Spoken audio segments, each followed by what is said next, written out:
Dulu suka ngusir jamaah, beliau ikut dakwah, beliau pun diusir. Yang ngusir siapa itu ceritanya itu? Masya Allah, Babinsa yang ada di Sukabumi, contohnya adalah saksinya adalah Kolonel Edi dan Ngaus Bukem Bahri, Pak Bahri.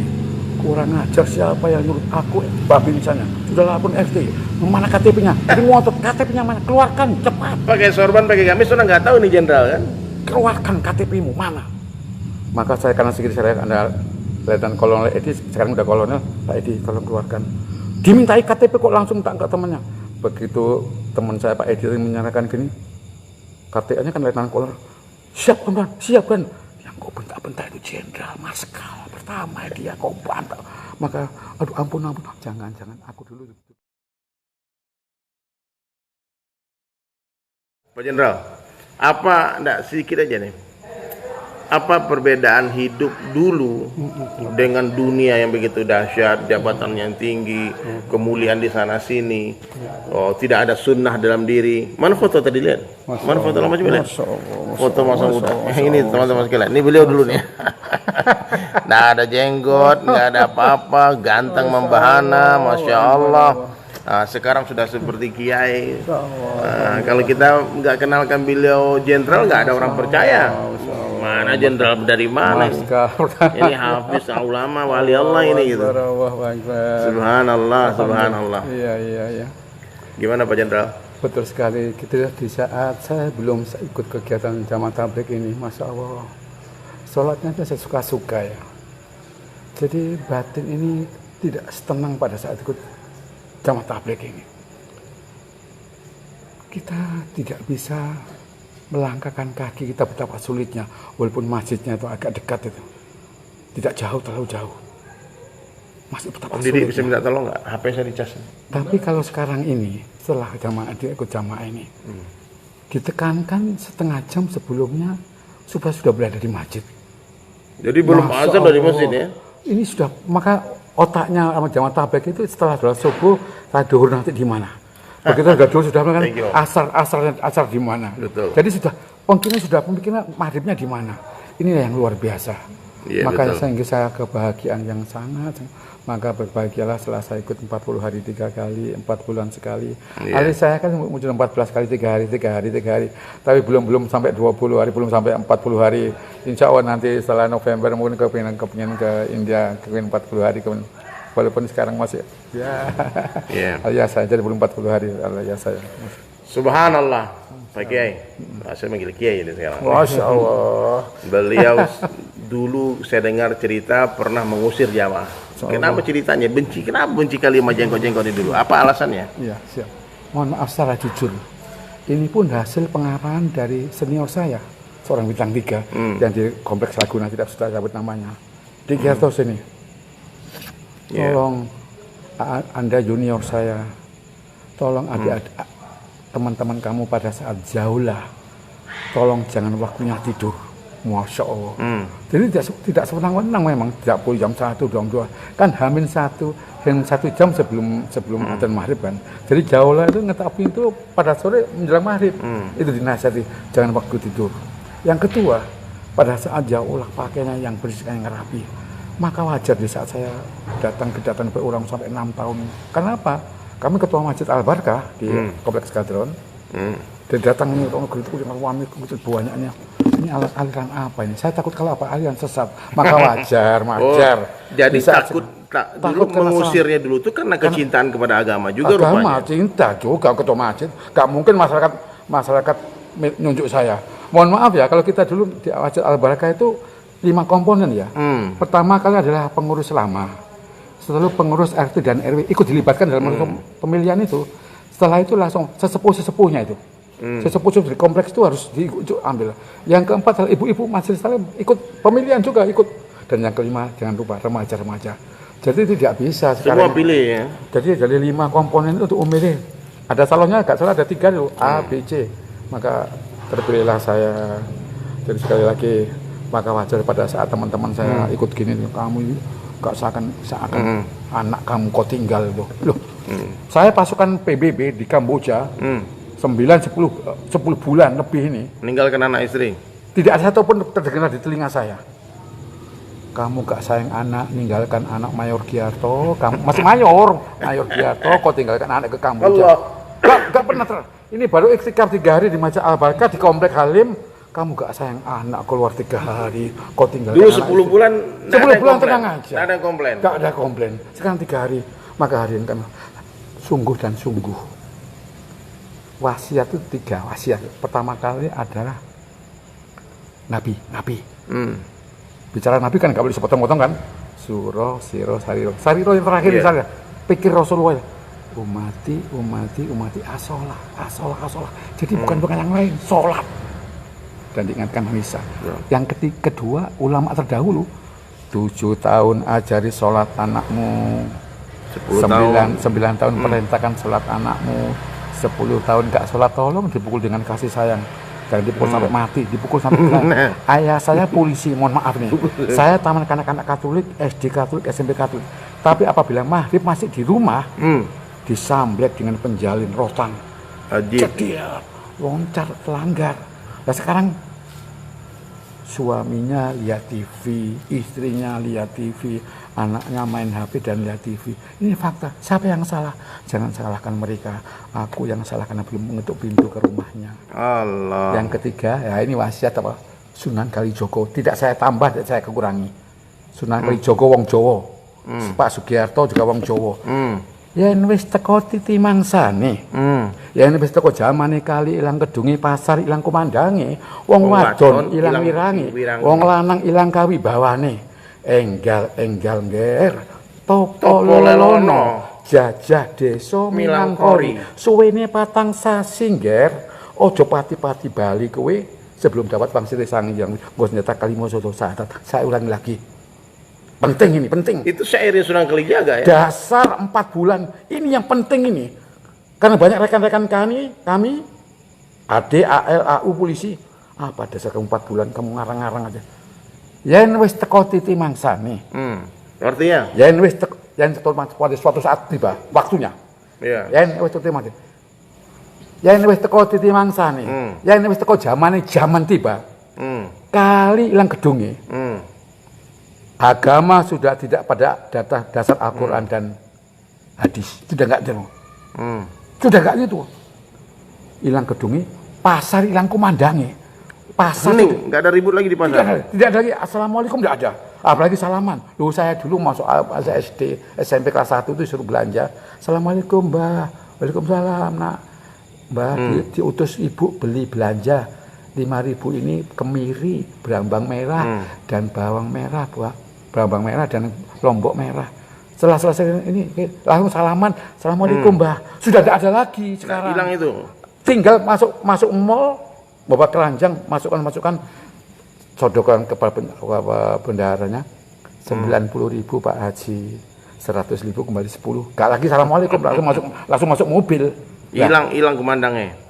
Hilang komandange. Wong wadon hilang wirange. Perempuan hilang malunya. Ya. Dia berpakaian tapi telanjang, tidak pakai tutup aurat. Tutup aurat itu bukan perintahnya Haji Anton Barul Alam, mohon maaf. Komisaris Jenderal Anton Barul Alam pada saat Irjen Kapolda Jawa Timur. Hei Polwan, aku amirmu. Kuperintahkan kamu dari rumah menuju sini tutup aurat kamu, tutup aurat. Bukan perintah Allah Subhanahu wa taala.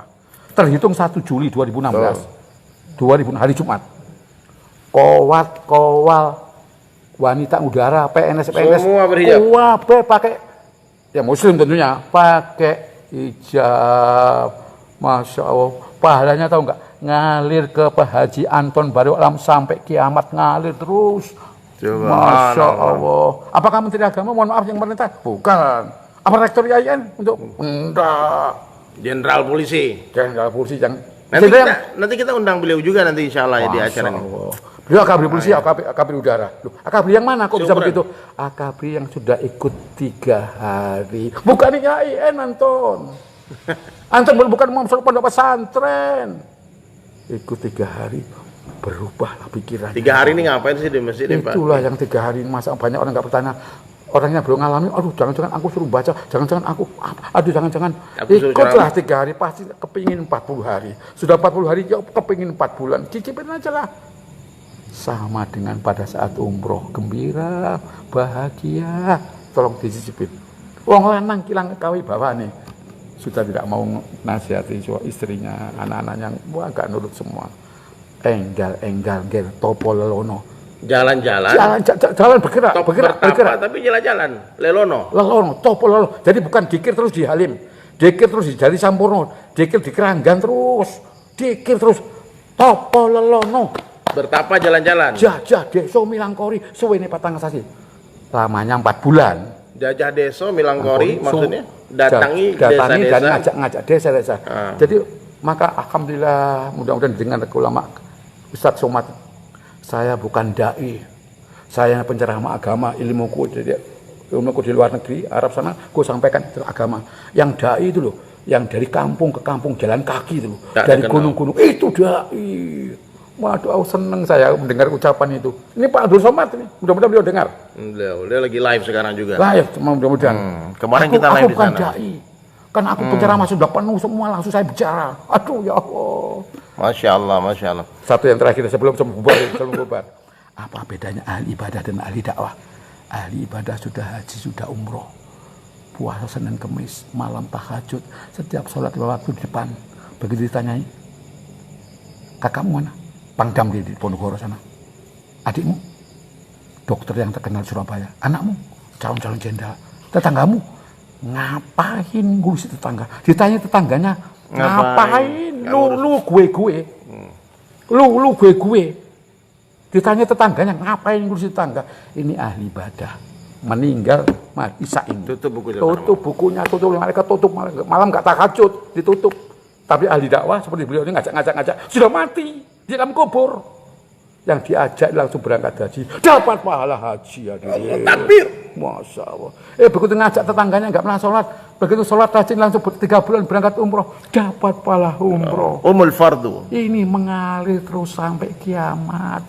Maka yang kowal, wara yang pakai jilbab itu kuwabe ngalir ke Haji Anton Balul Alam, akabri, polisi yang sudah ikut iktikaf 3 hari. Saya pernah dengar cerita dari Mas Syekh, Pak Jenderal. Beliau tanya sama jamaah, anybody know who's Tufail Ad-Dawsi radhiyallahu an? Dibayar pakai bahasa Inggris. Ada yang kenal dengan Tufail Ad-Dawsi? Senyap masjid, ada yang kenal. Masya Allah. Anybody who knows the Abu Hurairah radhiyallahu an? Semua angkat tangan. Abu Hurairah masyhur, alim, merawikan 5.000 hadis.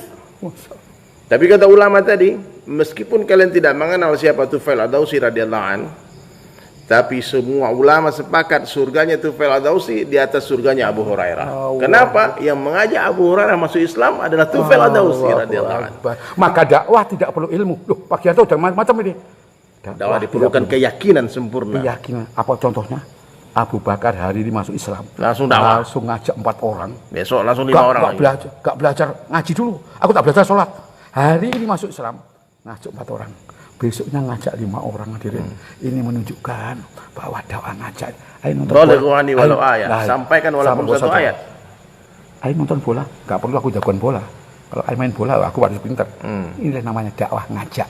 Bukan ngajar ya? Bukan ngajar.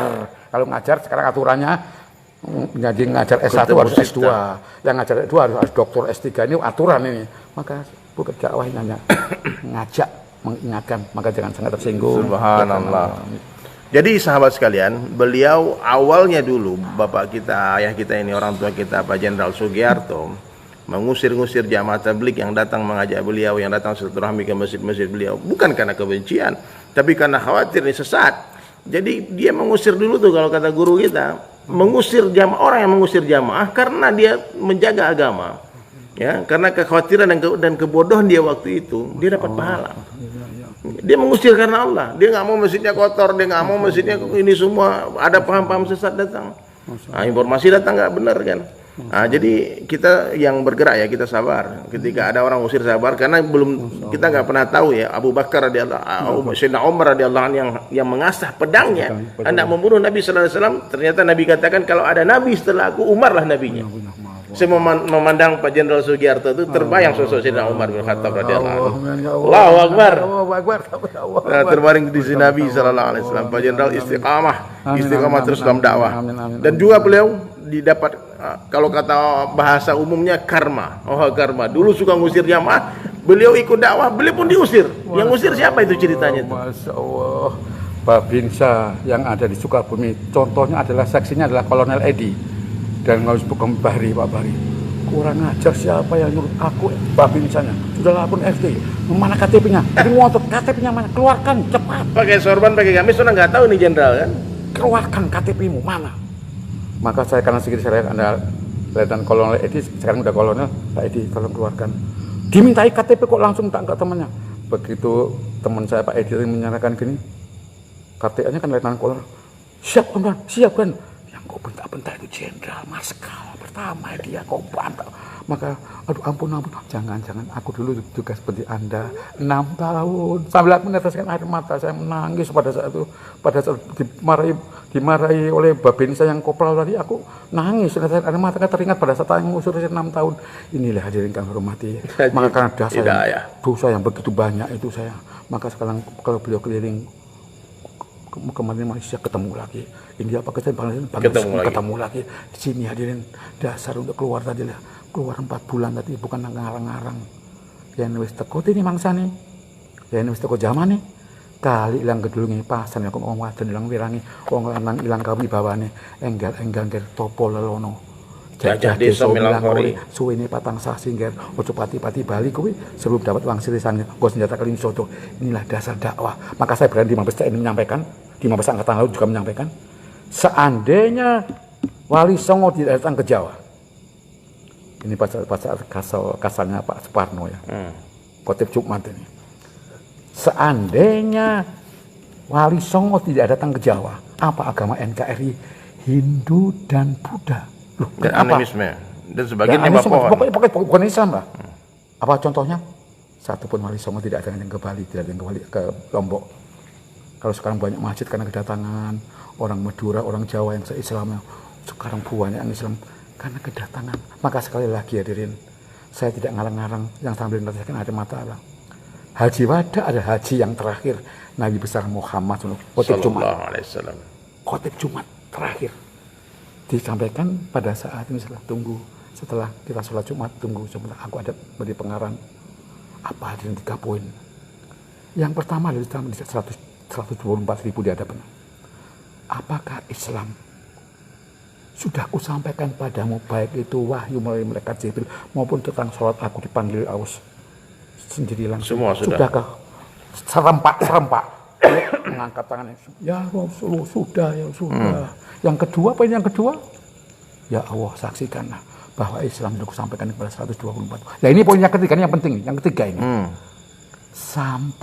Sampaikan kepada yang belum datang, ya mbah-mbah panjenengan, waring-waring pangga, ulama-ulama, berada.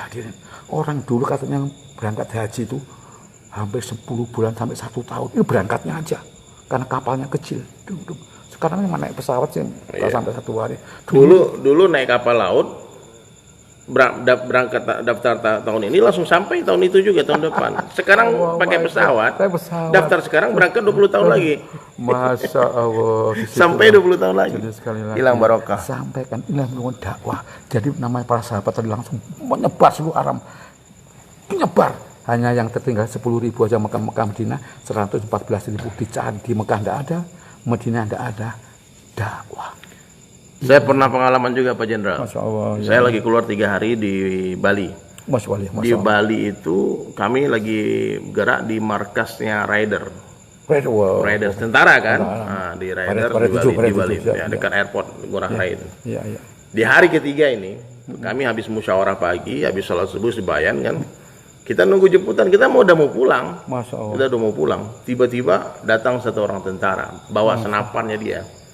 Dia berteriak. Dia bilang, saya hitung sampai 10. Kan? Kalau kalian tidak keluar, saya tembak semua nih. Masya Allah. Saya bilang sudah tembak. Apa diam kalian? Karena saya lihat dari pagi itu dia udah lari 10 kali lupa lapang, udah berkeringat, udah push up. Mungkin udah kena tampar sama komandannya semuanya kan. Ini kita lagi makan-makan ngopi-ngopi di masjid. Dia bilang pemalas kalian semua nih katanya. Marah-marah. Saya bilang Pak, mohon maaf Pak, kami lagi nunggu jemputan. Nah, sekarang angkat. Kami Pak angkat barang-barang supaya nangis-nangis Pak Audito takut, mau Bang jangan tembak Bang, saya hitung 9 katanya. Kapan? Masya Allah. Kami aja berdiri di pinggir jalan. Jamaah semua duduk di pinggir jalan nungguin jemputan. Sudah saya bilang, ya Allah, ini ujian dari dakwah. Dulu Nabi dilempar batu, kita baru diusir kayak gini, baru diancam kayak gitu kan. Selesai. Berapa bulan kemudian ada istimewa di Lombok. Istimewa saya ke Lombok, tiba-tiba ada satu orang peluk saya. Masya Allah. Dia peluk, dia menangis sejadi-jadinya. Dia peluk saya. Itulah ya Allah. Terus dia bilang, saya siapa? Orang saya nggak kenal. Karena wajah dia udah berubah. Karena dulu dia masih belum sholat kan, tapi dia bilang, Ustadz, masih ingat nggak Ustadz? Siapa kamu? Dia bilang, disebut nama dia waktu itu, saya ingat, Mas No apa siapa namanya. Dia bilang, yang menembak Ustadz itu. Masya Allah. Saya bilang, saya pun menangis. Saya bilang, kenapa bang di sini bang? Saya dipindahkan habis itu bang. Saya dipindah tugaskan habis itu. Kemudian di sini saya ikut 3 hari. Saya dari dulu berbulan-bulan cari nomor telepon abang meminta maaf. Masya Allah. Ternyata benar, ketika kita disusahkan dalam dakwah, ketika kita dizalimi, diusir, diludahin, saya pernah diludahin juga.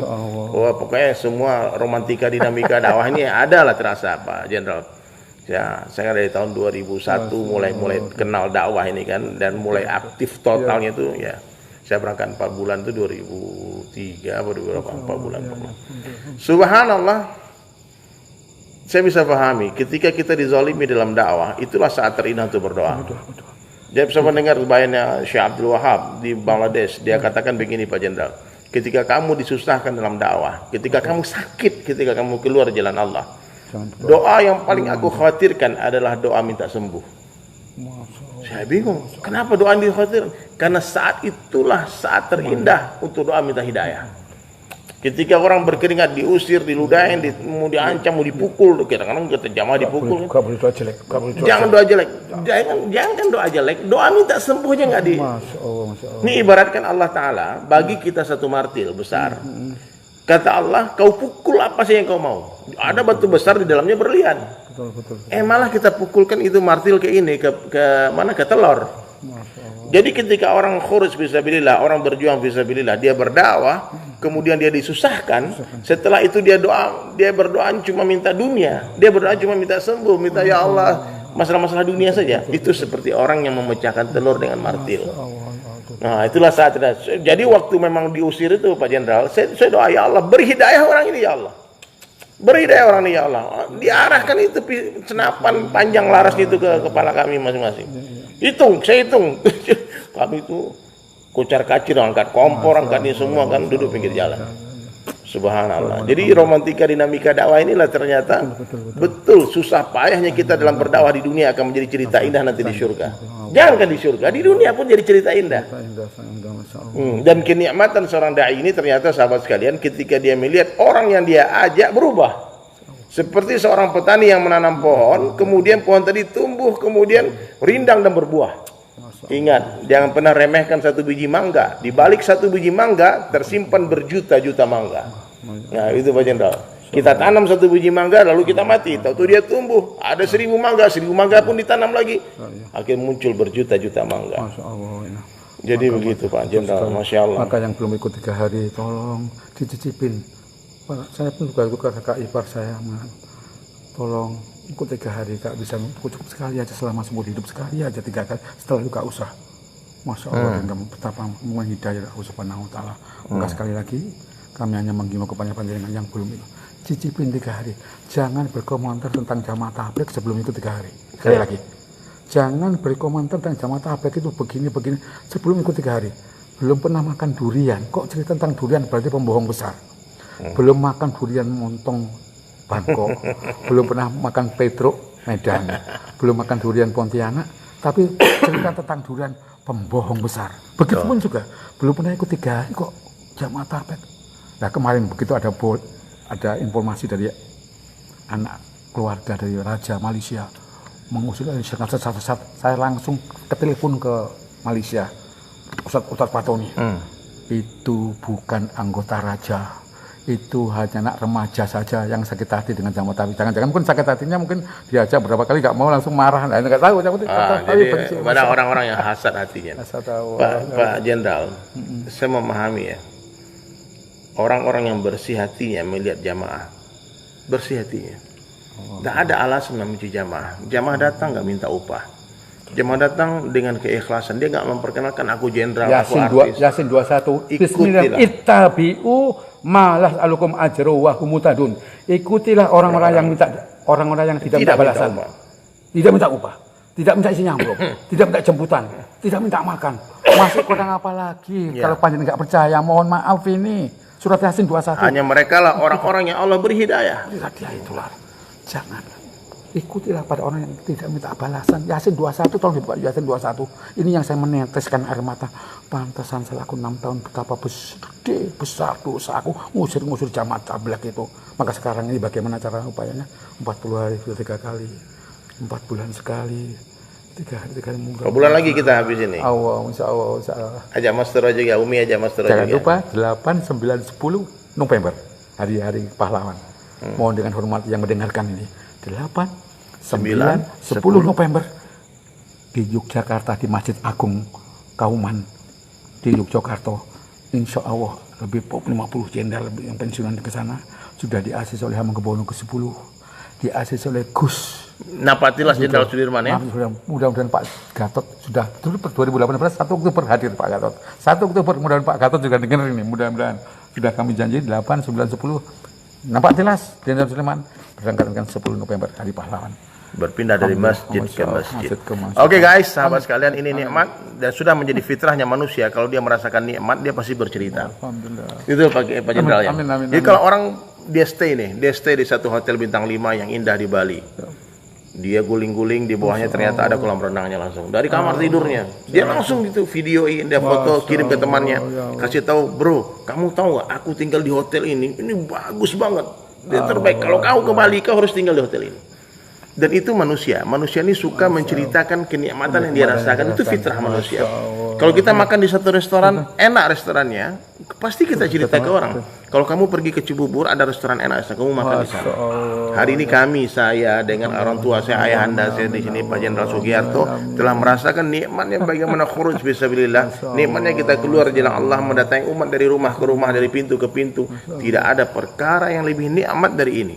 Kalau kalian ingin merasakan nikmatnya, coba, betul-betul coba. Ini nikmat luar biasa. Rugi besar. Hampir semua orang yang dulunya sinis, benci, dan dia mendapatkan berita-berita hoax tentang jamaah, tentang ini semua macam-macam fitnahan. Apalagi sekarang di zaman ujian iman pandemi ini, sekarang jamaah difitnah penyebar corona lah, macam-macam lah, difitnah positif corona lah. Padahal di Masjid Jami Kebun Jeruk semua sehat, alhamdulillah.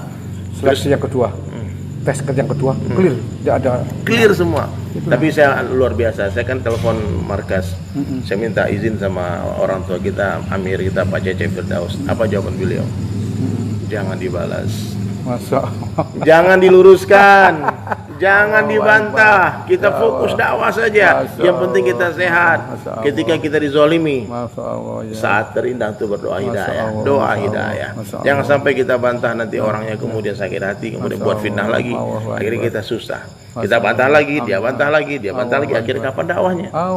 Subhanallah. Jadi sama sekalian ingat, ketika kalian menzalimi seseorang dan orang itu diam, dia tak membalas, dia sujud, dia mengadu kepada Allah, kalian dalam bahaya. Nah, dua saja. Kalau Allah tak bagi hidayah, Allah akan hancurkan kalian sehancur-hancurnya. Saya dari Sulaiman, ini Pak Jenderal Marsikal Sugiharto. Marsikal pertama Sugiharto yang notabene pernah mengajak Sekjen Kuantanas, Letnan Jenderal TNI Junianto Harun senior saya 1976, datingnya Pak Amiruddin. Begitu ikut 3 hari, langsung niat berangkat umroh semuanya. Menantunya, anaknya, istrinya, semua diajak. Setelah itu pulang dari umroh, mewakafkan 3 lokasi untuk pesantren. Setelah itu keluar 40 hari hadirin. Keluar 40 hari, baru ikut 3 hari. Langsung 40 hari. Kemana? Malaysia, Thailand, Malaysia. Begitu saya mau berangkat ke Bangladesh, ya toh, boleh aku tidur di petaling itu. Oh silakan. Ya toh, lihat mata saya pulang. Setelah kita 40 hari, India, Pakistan, Bangladesh, menuju langsung umroh 4 hari dengan hari Pak Ari Rahmat. Itu saya pulang, subuh meninggal. Innalillahi wa inna ilaihi raji'un. Tapi meninggal di pangkuan istrinya, seperti Rasulullah meninggal. illallah. Mana mau? Itulah kejayaan. Pak Jenderal, mohon maaf, ini baterai handphone saya tinggal 5%. Amin. Ingat, yang penting husnul khotimah. Saya doakan kalian semua meninggal dengan la ilaha illallah Muhammadur Rasulullah. Subhanahu wa bihamdihi, subhanahu wa bihamdika, asyhadu an la ilaha illa anta, astaghfiruka wa atubu ilaik. Assalamualaikum.